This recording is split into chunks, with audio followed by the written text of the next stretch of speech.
السلام عليكم ورحمة الله وبركاته. حبايب قلبي متابعين القناة، احنا النهاردة عندنا جولة سريعة شارع محب اللي فيه كلية التربية.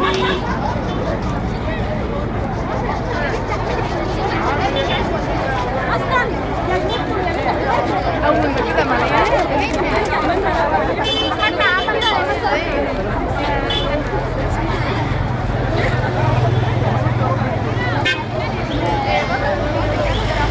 الدنيا يا حبايبي زحمة جدا جدا.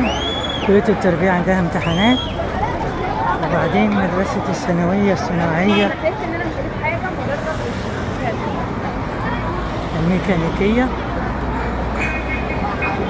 بعد كلية التربية برضو عندهم امتحانات، عشان كده الشارع زحمة جدا جدا جدا جدا.